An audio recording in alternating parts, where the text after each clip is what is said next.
পরিবেশ বান্ধব স্বপ্নিল আবাসন প্রতিপাদ্যকে নিয়ে শুরু হয়েছে ২৭তম রিহেব মেলা। বুধবার সকালে রাজধানীর বাংলাদেশ চীন মৈত্রী সম্মেলন কেন্দ্রে ৪ দিনের এ আবাসন মেলা শুরু হয়। এবারের মেলায় অংশ নিয়েছে ১৫০টির বেশি রিয়েল এস্টেট কোম্পানি, ব্যাংক, আর্থিক প্রতিষ্ঠান, বিল্ডিং ম্যাটেরিয়াল ও ডেভেলপার সহ মোট ২০০ শতাধিক স্টল। মেলা উপলক্ষে আবাসন খাতের বিভিন্ন প্রতিষ্ঠান দিচ্ছে বিশেষ মূল্য ছাড়, বুকিং সুবিধা, কিস্তিতে পরিশোধ ও ব্যাংক ঋণে বিশেষ অফার। ফ্ল্যাটে আমাদের বিভিন্ন প্রকল্প বিভিন্ন রকম ডিসকাউন্ট, কোনো প্রজেক্টে আমরা ৫০০ টাকা প্রতি বর্গ ফুট, কোনো প্রকল্পে ৬০০, কোনো প্রকল্পে ৭০০ এরকম।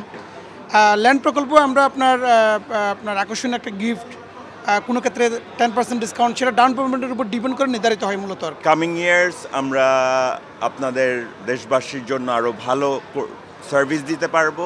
মেলার উদ্বোধনী অনুষ্ঠানের বক্তব্যে রিহেব সভাপতি বলেন, ড্যাব সংশোধনী বাস্তবায়িত হলে আবাসন খাতে বিনিয়োগ ও ব্যবসার গতি ফিরবে। প্রতীক্ষিত এই ড্যাবটি পাশ হয়েছে, যার ফলে আমি মনে করি রিহেবের যারা আমরা ব্যবসায়ী, আমরা একটা ব্যবসা বান্ধব পরিবেশ ফিরে পেতে যাচ্ছি। অনুষ্ঠানে পরিবেশ বান্ধব শহর গড়তে আবাসন খাতের উদ্যোক্তাদের দায়িত্বশীল ভূমিকার আহ্বান জানান রাজুক চেয়ারম্যান। আবাসন খাতে সাময়িক মন্দা থাকলেও তা স্থায়ী নয়, দ্রুতই সুদিন ফিরবে বলেও মন্তব্য করেন তিনি। যারা বিল্ডিং তৈরি করেন আর আমরা যারা রাজুক এটা তদারকি করি বা অনুমতি দেই, এই দুইটা পক্ষ যদি এক হয়ে সততার সঙ্গে, দেশপ্রেমের সঙ্গে যদি আমরা এই কাজটি করতে পারি, তাহলে কি মোবাইল কোড লাগবে? আমার বিশ্বাস মোবাইল কোড লাগবে না। এটা করতে যে আমাদেরকে কত রকমের বাধার সম্মুখীন হয়েছে এটা আপনারা জানেন।